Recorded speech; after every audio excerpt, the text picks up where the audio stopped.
We have been tracking and talking a lot about the expansion of Tesla's Robotaxi service for a lot of reasons. Whether you care about the stock or the company or the technology or just people having more accessibility to lower cost transportation, it is a really important topic. Now, it's been a long road getting here, but Robotaxi finally launched back in June and it has been expanding pretty rapidly. And now there is more news from over the weekend showing that Tesla's Robotaxi is continuing to expand. Now, we don't quite yet have a bigger geofence down in Texas or new areas where the Robotaxi is functioning, but it does seem like that will be coming very soon. Now, the latest information that Tesla shared with us a few months ago is that they want to cover 50% of the population in the United States with the Robotaxi service by the end of the year. So they only have a few months left to achieve this goal. Now, that sounds like a huge goal, and of course it is, but there's a lot of ways that they could technically reach this goal while still not practically being able to service that many people. So I think that they really can achieve this goal. Of course, most population in the US is centered in cities, so every time you add a Robotaxi to a new city, or even if you just count like the metro county area, you're going to be adding a lot of serviceable people, especially if you take the metric in a way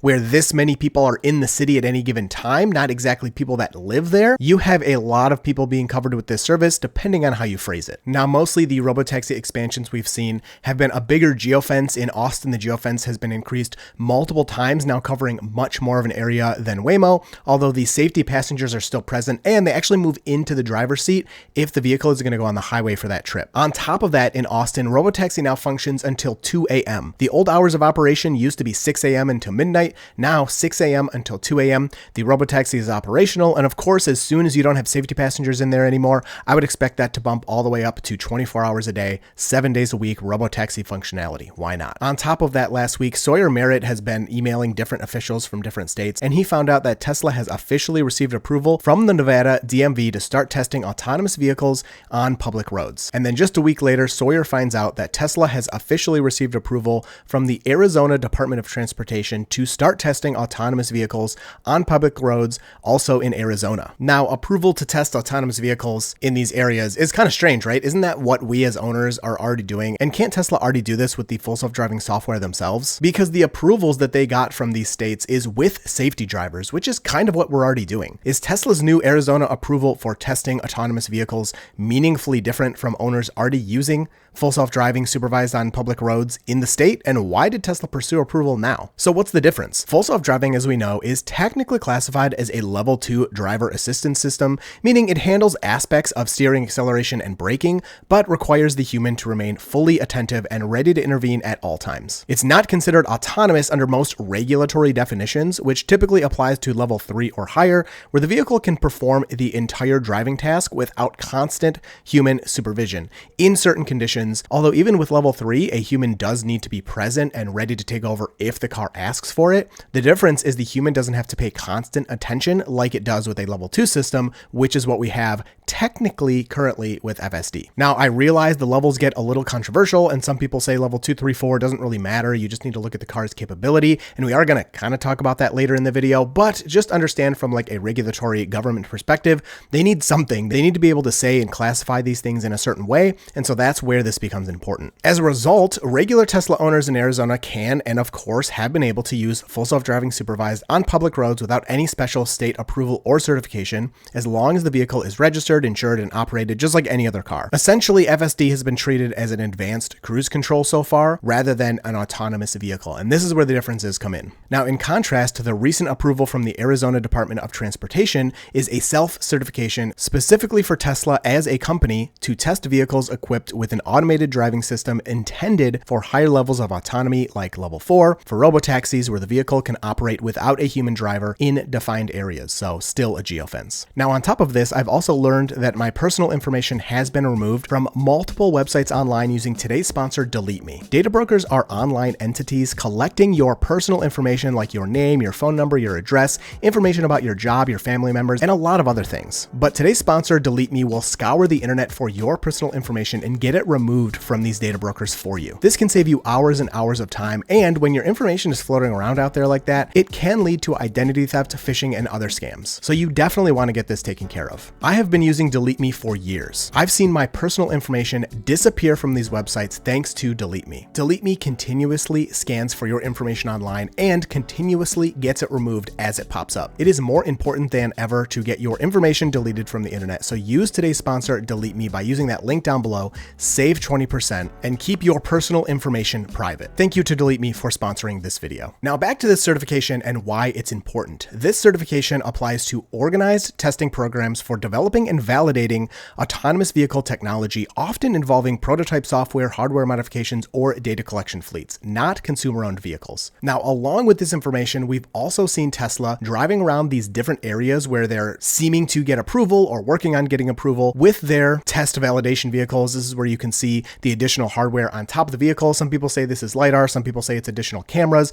It's just gathering some additional information to compare against what the normal consumer version of the cars is seeing to make sure that everything is working as Tesla expects. So what we're seeing here is a regulatory formality that signals Tesla's intent to treat these vehicles as autonomous vehicles under development, even during supervised testing phases. Full self-driving supervised as we know it is for everyday consumer use and data gathering via opt-in owners, with no formal testing framework that Tesla could use to present information to the government to say, hey, look, we're ready for autonomous vehicles with nobody in the driver's seat. The autonomous vehicle certification enables structured company-led testing, potentially with specialized vehicles like we've been seeing on the roads, to build towards unsupervised operation. So this new step positions Tesla's testing under autonomous vehicle rules, which could include reporting requirements or liability will shift to Tesla. Now, here's another reason Tesla is now doing this. Testing with safety drivers under this certification is a prerequisite for eventual approval to operate without drivers, a separate regulatory approval process. So this approval formalizes Tesla's autonomous vehicle development program in Arizona, which goes beyond the FSD that you and I use in our cars today. So why now? Of course, the rollout of Robotaxi that Tesla has been working on. We've seen it in Austin, we've seen it in California, and now it is moving to other states, other areas of the country, and we should see this fairly soon and fairly rapidly if they want to meet their goal of 50% of the country being covered with service by the end of the year. Arizona also has favorable regulations that make it an attractive next location for scaling, especially in Phoenix, which is where we know Waymo started out. It has a large population, diverse roads for testing, and on top of that, the weather year-round is very fair. Now, on top of this, there was also some news about how NHTSA has changed some standards, potentially for autonomous vehicle validation, but the news got a little muddied. People were kind of arguing on exactly what happened and exactly what this meant. So I dug into it a little bit more, and it is overall good news, although maybe it's not as crazy or exciting as we maybe thought from the headlines that we read. So every car that hits the road must meet federal safety regulations. These regulations are very involved, and every car that you can buy today has to meet these regulations. It's things like mirrors, having a steering wheel, which of course is going to be something we don't really need in autonomous vehicles, airbags, cameras for backing up, all of these different things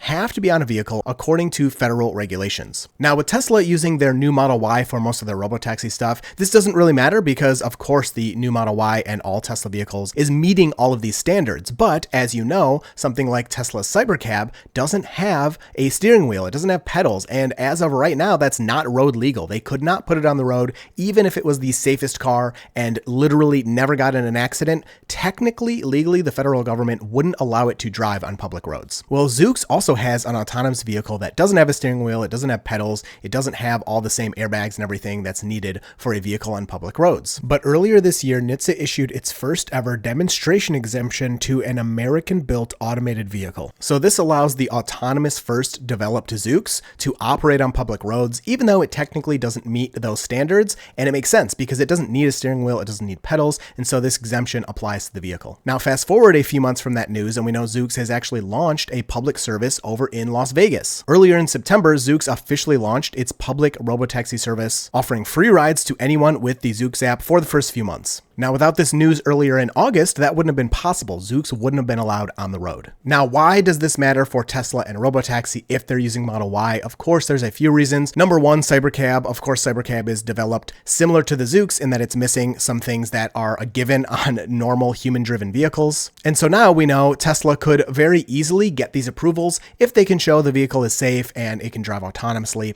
and everything there. So we don't have to worry about these regulations that just a couple of months ago would have hindered a CyberCab launch. Now, the newer update that is also exciting for Tesla's Robotaxi is that NHTSA announced earlier this month advances in autonomous vehicle framework with plans to modernize safety standards to make it possible for autonomous vehicles to show their safety and actually get on the road. So NHTSA's demonstration exemption is a temporary permission for vehicles that don't meet the federal safety safety standards to legally operate on public roads. The purpose is for testing, showcasing, and gathering data. It's not a full approval, but the approval can last for multiple years before the vehicle needs to be revisited or approved again. Companies still have to prove that the exempted vehicles are at least as safe as vehicles that are fully compliant and don't need the exemption, which in Tesla's case should be pretty easy. Now, what's interesting here is until 2025, foreign vehicles could actually get this exemption, and now American-made vehicles, which of course includes Tesla, can also get this exemption. Now, of course, Tesla's current cars all comply already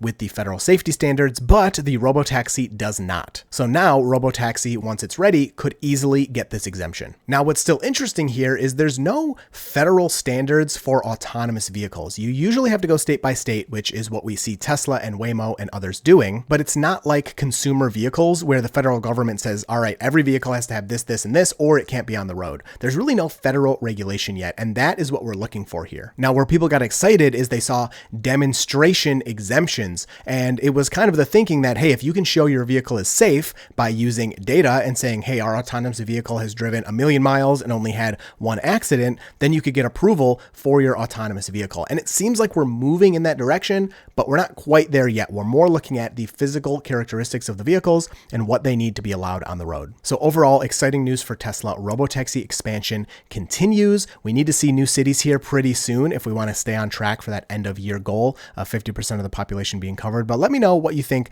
down below. Has Tesla's Robotaxi rollout been awesome, or has it been a little underwhelming because we still have those safety drivers in both California and Texas?